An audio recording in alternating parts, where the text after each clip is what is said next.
Hello बच्चों, हम लोग सेकेंड चैप्टर कर रहे हैं structure of atom class 11th में।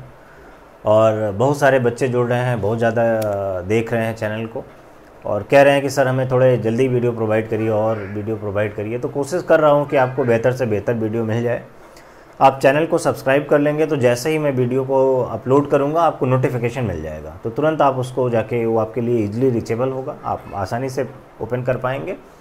तो आप चैनल को सब्सक्राइब कर लें, फिर प्लेलिस्ट भी ओपन हो जाएगी, अलग अलग चैप्टर को आपको उसमें मिलेंगे, सेपरेटली मिलेंगे, तो आपको आसानी रहेगी। कई सारे बच्चे बोल रहे थे सर प्लेलिस्ट नहीं 11-12 एक साथ है उसमें वीडियो, तो ऐसा नहीं है बेटा। जब प्लेलिस्ट ओपन करोगे तो आपको अलग अलग वीडियो अलग अलग चैप्टर में मिलेंगे, ठीक है ना।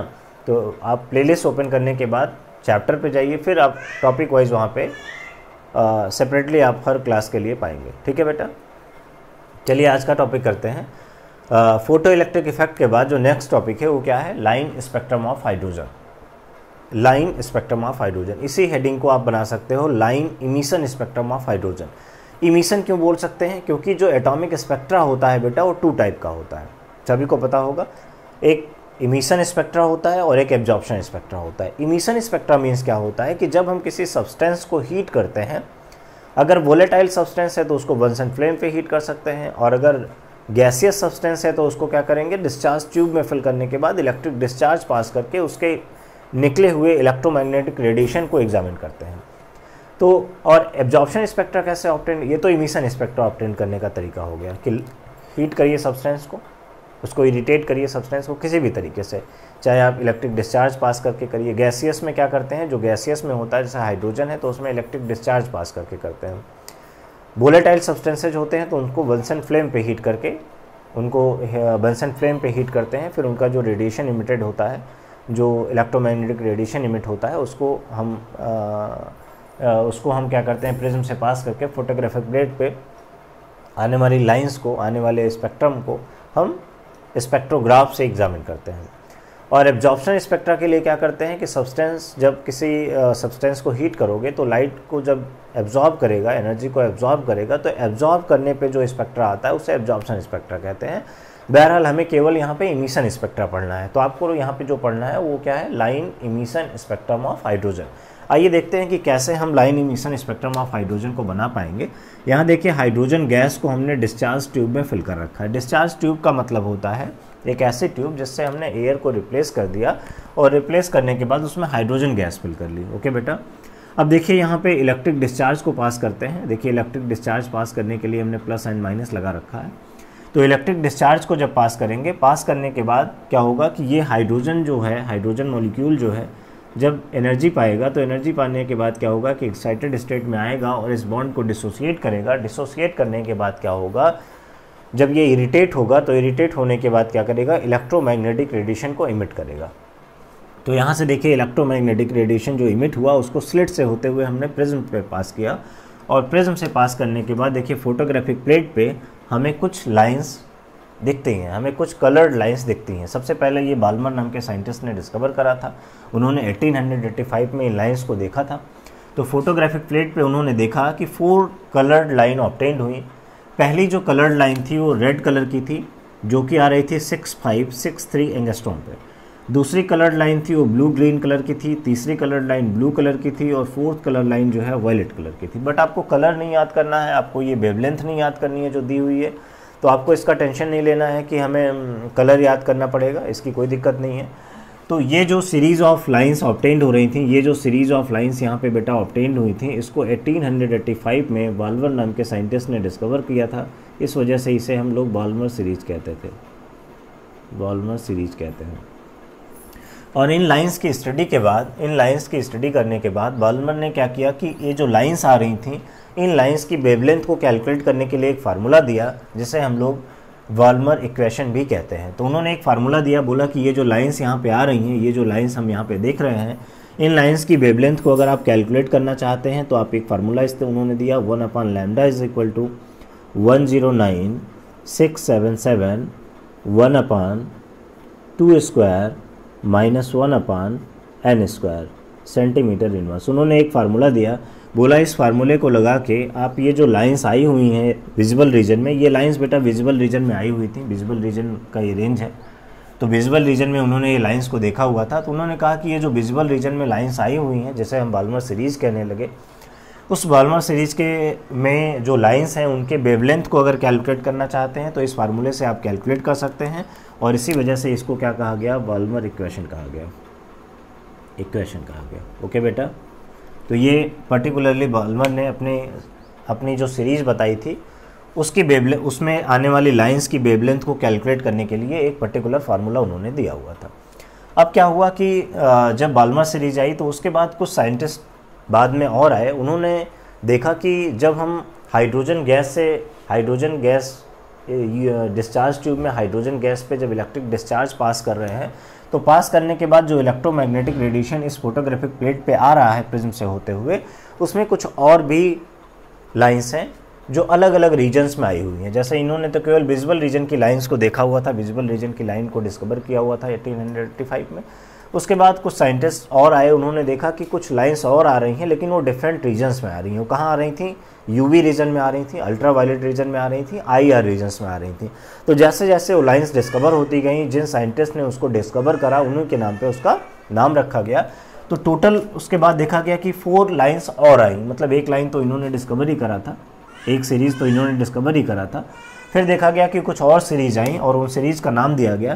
पहली सीरीज़ जो थी उसका नाम था लाइमन सीरीज़, दूसरी सीरीज़ जो थी उसका नाम था बाल्मर सीरीज़, तीसरी सीरीज़ जो थी उसका नाम था ब्रैकेट सीरीज, उसका नाम था पास्कन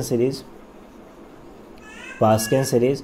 फोर्थ सीरीज़ जो थी उसे बोलते थे BRACKETT ब्रैकेट सीरीज़, और फिफ्थ सीरीज़ थी फर्न सीरीज़। तो ये टोटल 5 सीरीज़ आई हुई थी बेटा, 5 सीरीज़ आई हुई थी। और इन 5 सीरीज़ के नेम आप ऐसे याद कर सकते हैं, दे सकते हैं। आपको पहले नेम इनके याद हो जाने चाहिए, Lyman series, Balmer series, Paschen series, Brackett series and फर्न सीरीज़। देखिए उन सीरीज़ को यहाँ पे हमने दिखाया हुआ है। आप इसी फिगर को आप ऐसे भी दिखा सकते हैं। इसमें क्या दिखाया है, इसमें दिखाया है transition of electron in the hydrogen atom. Hydrogen atom का जो इलेक्ट्रॉन एक्साइटेड स्टेट में आने के बाद जंप करके हायर एनर्जी स्टेट में गया हुआ था, वो रिटर्न होने के बाद कितनी पॉसिबिलिटीज़ में रिटर्न हो सकता है और कितनी डिफरेंट जो लाइंस ऑब्टेन होती हैं, सीरीज ऑफ स्पेक्ट्रल लाइंस को बना सकता है। तो देखिए फर्स्ट सीरीज जो बनी है वो कहाँ है, लाइमन सीरीज, ये कहाँ पे है, n=1 पे। देखिए दूसरी सीरीज़ है बाल्मर सीरीज, ये किस में है बेटा, यूवी रीजन में। ये किस में है बाल्मर सीरीज, विजुअल रीजन में। बाकी की 3 सीरीज जो है पास्कन, ब्रैकेट एंड फर्न सीरीज किस में है, आईआर रीजन में। तो आप ऐसे याद कर लेंगे कि पहले विजुअल रीजन में सीरीज आई, पहली सीरीज जो आई थी, सबसे पहली सीरीज़ तो जो डिस्कवर हुई थी वो बाल्मर ने करी थी, जो विजुअल रीजन में थी। लेकिन फिर जब पूरी सीरीज़ डिस्कवर हो गई तो वहाँ पे देखा गया कि एक सीरीज़ आई जो यूवी रीजन में आई, जिसको लाइमन सीरीज बोल रहे थे। दूसरी सीरीज़ जो थी जिसको बाल्मर ने डिस्कवर करा था, विजुअल रीजन में थी, उसे बाल्मर सीरीज बोलते हैं। तीसरी आई पास्कन सीरीज, जिसको पास्कन ने डिस्कवर करा, वो किस में आई, आईआर रीजन में। चौथी सीरीज़ ब्रैकेट सीरीज, वो भी आईआर रीजन में। फिफ्थ सीरीज किस में आई, आईआर रीजन में, जिसे फर्न सीरीज कहा गया। तो ये 5 सीरीज़ हैं बेटा, और हर सीरीज़ के लिए आपको n1 और n2 की वैल्यू को बनाना होगा।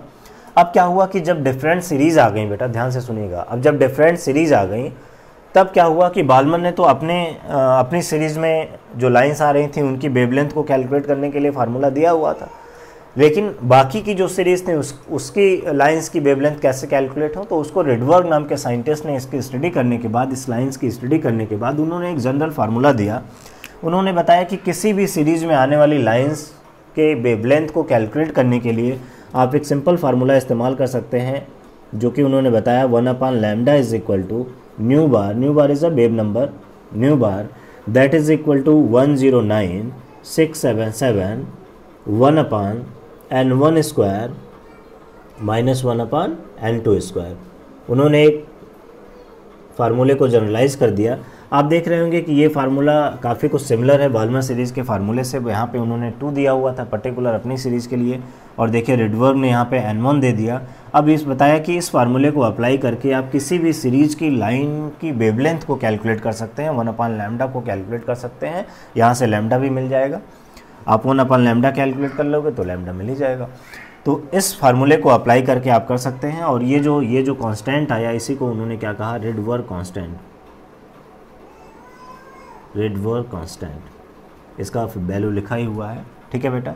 N1 और N2 क्या रखेंगे, देखिए लाइमन सीरीज़ में बात करेंगे तो यहाँ पे N1 की जो वैल्यू होगी लाइमन सीरीज़ के लिए हमेशा क्या होगी, 1 होगी, और जो N2 की वैल्यू लाइमन सीरीज़ में होगी वो क्या होगी, 1 से ज़्यादा। 1 से ज़्यादा मतलब इलेक्ट्रॉन कहाँ से आ सकता है, 2 से, 3 से, 4 से, डॉट डॉट डॉट इनफाइनाइट से। ओके बेटा, समझ रहे होंगे। अब बाल्मर सीरीज़ कहाँ से होगी, N1 क्या होगा बाल्मर सीरीज़ के लिए, 2 होगा। बाल्मर सीरीज़ के लिए N1 क्या होगा, 2 होगा, और N2 क्या होगा, 2 से एक ज़्यादा, 3, 4, 5 डॉट डॉट डॉट इनफाइनाइट हो सकता है ना, आप समझ गए।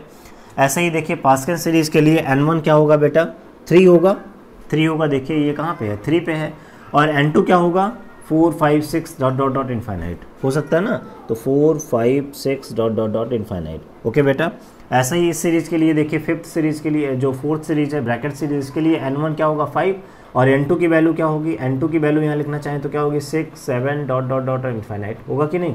ऐसे देखिए इसके ब्रैकेट सीरीज़ के लिए भी लिख देते हैं। N1 इज इक्वल टू क्या होगा, 4, N1 इज इक्वल टू देखिए क्या है, सॉरी यहाँ पे था, N1 इज इक्वल टू 4, यहाँ पे है ना ये ब्रैकेट सीरीज़, यहाँ पे सॉरी ब्रैकेट सीरीज यहाँ पे है, तो N1 इज इक्वल टू क्या होगा बेटा, 4, और N2 इज इक्वल टू क्या होगा, 5, 6, 7 dot dot dot infinite. Okay बेटा, ध्यान दीजिएगा कि ब्रैकेट सीरीज यहाँ पे है ना, हम लोग गलती से यहाँ पे कर दिए थे, ये यहाँ पे है 4th वाले पे, ठीक है। और लास्ट वाली सीरीज कौन सी है, 1 सीरीज, ये कहाँ पे है बेटा, N इज इक्वल टू 5 पे, तो N2 क्या होगा इसके लिए, 6, 7, 8 डॉट डॉट डॉट इनफाइनाइट। तो देखिए लास्ट वाली सीरीज़ के लिए लिख रहे हैं N1 इज इक्वल टू क्या होगा, 1 सीरीज़ के लिए 5, और इसकी वैल्यू कितनी होगी, 6, 7, 8 dot dot dot infinite N2 की वैल्यू। ओके बेटा, तो ये तो आपका हो गया N1 और N2 की वैल्यू। इसको आप न्यूमेरिकल्स में अप्लाई करके, न्यूमेरिकल्स में हमें काम लगेगा N1 और N2 का। अब इस पे एक न्यूमेरिकल करते हैं तो ये बात और बेहतर तरीके से समझ में आ जाएगी। एनसीईआरटी का न्यूमेरिकल करेंगे, हमें लगता है आप समझ गए होंगे बेटा। आप क्या क्या बातें बताई गई हैं, देखिए डिस्चार्ज ट्यूब था, इसमें हाइड्रोजन गैस फिल किया और इलेक्ट्रिक डिस्चार्ज को पास करने के बाद निकले हुए जो इलेक्ट्रोमैग्नेटिक रेडिएशन था जो इमिट हो रहा था उसको प्रिज्म स्लिट से होते हुए प्रिज्म से पास किया और फोटोग्राफिक प्लेट पे उसकी स्टडी की सबसे पहले बाल्मर नाम के साइंटिस्ट ने 1885 में, और उन्होंने 4 प्रोमिनेंट कलर्स यहाँ पे दिखाई दिए, और उन कलर्स जो कलर्ड लाइन यहाँ पे दिखाई दे रही थी, लाइंस दिखाई दे रही थी, इस वजह से लाइन स्पेक्ट्रम कहा गया है। ये पहले ही आपको बताया कि लाइंस आती हैं, इस वजह से लाइन स्पेक्ट्रम कहा जाता है। और ये जो सीरीज़ आ रही थी, ये जो कलर की सीरीज़ आ रही थी, उसे क्या कहा गया, बाल्मर सीरीज़ कहा गया। और उन्होंने अपनी बाल्मर सीरीज़ में आने वाली लाइंस के लिए वेवलेंथ कैलकुलेट करने का एक फार्मूला बताया, जिसको इस फार्मूले को अप्लाई करके, जिसे हम बाल्मर इक्वेशन कहते थे, इस फार्मूले से आप इनके सीरीज़ में आने वाली लाइंस के वेवलेंथ को कैलकुलेट कर सकते हैं।